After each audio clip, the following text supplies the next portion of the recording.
Naam,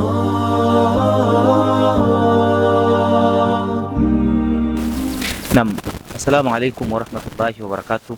Ndugu wapenzi watazamaji wa Iqra Global Media, karibu tena na asante kuweza kuwa nasi popote pale ambapo mnapoendelea kufuatilia kipindi chako. Ni kipindi cha harakati zetu, harakati ambazo tunafanya siku zote, maisha yetu ya kila siku ni haya. Na leo katika kipindi chetu tumepata nafasi ya kuweza kutembelea wamama ambao wanafanya biashara vidogo vidogo, kwa sababu ya kuweza kusikia biashara hivi wanapatia majukumu gani, vitu fulani.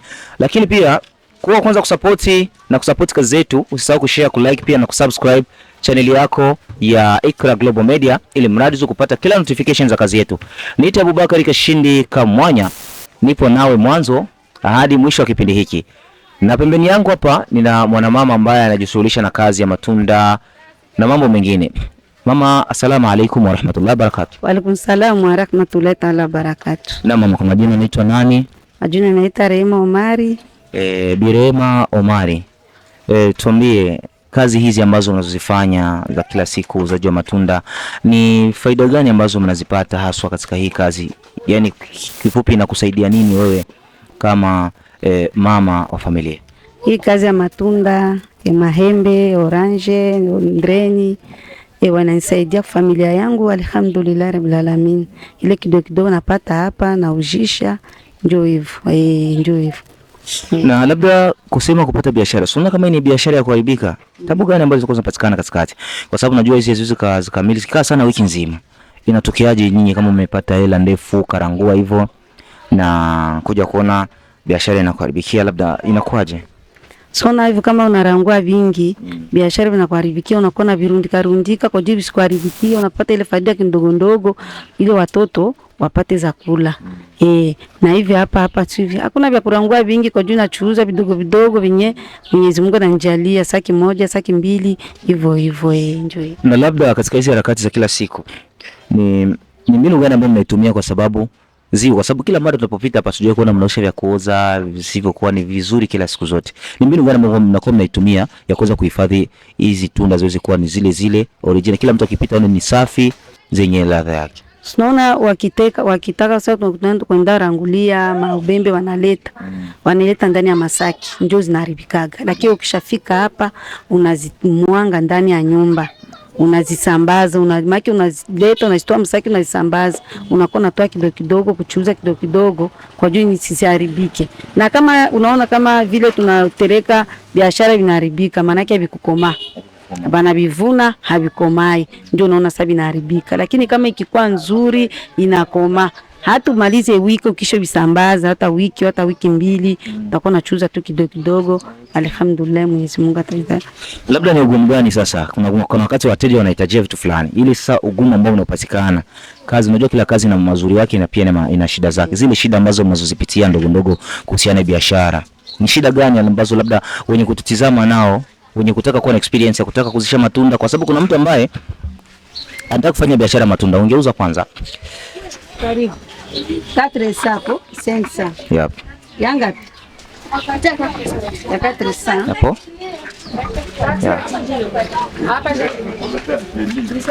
Yeah, hivyo ndugu mpenzi mtazamaji, jinsi unavyokuwa unaona ni harakati, kazi zinaendelea, wamama wanaendelea kufanya kazi zao kama kawaida. Na ni hapo magumu yale ambayo mnayapata sasa, kwa sababu kuna watu ambao wanataka kuanzisha biashara lakini wanashindwa wataanzia aje. Nyie ndio mna mbinu ya kusema kama unaweza ukaanza labda kuwapatia moyo wale ambao wanataka kujishughulisha na biashara lakini wanashindwa, wanafanya aje? Sona hii biashara vyetu vinakuwa vya kuoza sana, vinakuwa vya kuharibika, lakini paka upate ile ujuzi wa kurudishie ba. Okay. Wakujaza ule ujuzi kwa juu itaweza kwa sana hii mafru inakuwa na maperode yake. Ikikuwa mwezi wa kwanza mpaka mwezi wa pili inakuwa mafru mazuri, kwa juu inamaliza wiki. Lakini wakati mwezi wa 6, mwezi wa 5, mwezi wa 6 inauzaga sana kwa juu mazao ya mvua inakuwaga mengi. Ndio unaona mafruit na haribika, sijui wanaita hata orange Bujumbura, Bujumbura, naita Msaki wao kisha imwaga kesho asubuhi na haribika. Kwa juu ni ile mvua inakuwaga mingi sana na ndio inakuwaga napambisha haraka haraka, unaona vinatipuka vinaenda sawa, lakini ukikata ndani inaharibika, unakata ndani inaharibika. Lakini orange ndreni ya mwisho wa mwaka mwezi wa 12, mwezi wa 2 mpaka mwezi wa 3 haiharibikagi. Maki kiharibika maana yake palivuna haijakoma. Ndio hivyo. Na kwa wale ambao labda wanatufuata na wao gisi nikwambia wanataka kufanya biashara, unawashauria nini? Mimi nawashauria hivi biashara vyetu ni vizuri kwenye mtu anatulia, kwenye mtu anahifadhi. Ukirangwe biashara, ukivitia ndani ya saki binaharibika. Ukirangwe biashara, ukivisambaza fasi nzuri inakuwa vizuri. Na tena cha pili, sio ni biashara vyetu. Haiko simu ya kuchuza na pupa. Unaenda navyo taratibu. Ukienda nao na pupa, basi unaharibikiwa. Unaharibikiwa. Na ndugu wapenzi watazamaji, hizo ni mbinu ambazo mama anatuambia, kwa sababu kwa wale ambao wanajua mnatufuata na nyinyi pia mnapendelea kufanya biashara hii, lakini umepata mbinu na kuonesha nyakati ambazo mnapasha kufanya biashara vizo kwenda viral. Lakini kwa CCTV, kwa sababu umekuja kupiga na wewe story, ni muda ambao labda ungekaa unachuruzia, unauzisha, lakini kwa ile kitu fulani tunaona biashara unaweza shida ya kuongeza kwa kitu kidogo, labda kurangata 2 3 nyingine ikakusaidia hata kidogo. Kwa sisi kama sisi tumekuja na 11,000 francs tukuachie nayo, at least iweze kuangalia kama inaweza ikasaidia chochote kwenye hii biashara yako. Nashukuru, Mwenyezi Mungu awajalie. Karibu tena, mjongelee, tuko tunasiliana, tuko tunajua gisi fruits naenda, biashara vinaenda vidogo vidogo. Mwenyezi Mungu awajalie. Sawa mama. Tunashukuru pia. Na pia ndugu ambao wanaendelea kutufuatilia, hii ni Iqra Global Media. Endelea kusupport na usisahau kushare, kulike, kusubscribe ili mradi uweze kujua hawa mama wanapitia shida gani, na kama kuna chochote kile uweze kutuandikia kwenye namba hiyo ambayo iko kwenye hapo pembeni chini yako, uweze kupata kile ambacho unachotaka na kusaidia, kwa sababu ya kusukuma hawa wafanyabiashara vidogo vidogo, nao wana shida ya kuweza kujikuza na kujiendeleza. Labda kesho mtu akijitolea na kuambia kwamba nataka nikupe mtaji, unaweza kupenda mtaji wa nini? Tunaona hii biashara yetu. Hapa niko na miaka 10 na haikuwezi kata miaka 15, miaka 16 nachuzaga hivi biashara vyangu, na ndio biashara imeshaga zoea.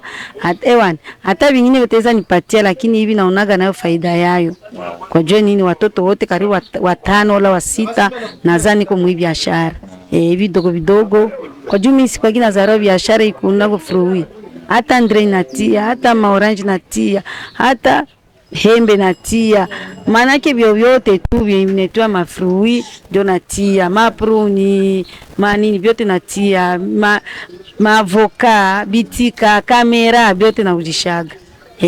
Tunashukuru, na kwa kile kidogo siku nyingine tena tukipitia kama kuna chochote kile nakuja tupige story, at least nyinyi muweze kupatia nguvu wale wenye kutazama pia wanaweza wakajikita katika haya mambo. Subiri sasa dogo tu. Elimu kutoka kona zote za dunia, tunaeneza upendo na maarifa, hadithi na hizo. At least Mungu akisaidia mambo akae sawa. Ni kidogo tu ambacho Iqra imetolea. Shida zetu sisi ni dua, kwa sababu hiki kitu kiweze kuendelea na kikue kikubwa zaidi. Na tunakushukuru. Nashukuru sana. Mwenyezi Mungu ajalie na tuendelee magrupe hivi. Sina simu, lakini ningekuwa na simu ningekuwa najiona, ningekuwa nafuata kila kitu na mimi nawajibia, ndio hivyo. Lakini Mwenyezi Mungu atafanyia wepesi tu. Na asante sana ndugu wapenzi watazamaji wa Iqra Global Media. Ni hapa ndipo ambapo tumefika mwisho wa mahojiano pamoja na mwanamama muuzaji wa matunda leo. Na pia usisahau kushare, kulike, pia kusubscribe channel hii ili mradi uweze kuwa kwanza kupata kila notification ya kazi ambazo tunafanya. Ni Abubakar Kashika Mwanya kwa kuonana. Iqra Global Media, sauti ya nuru na amani.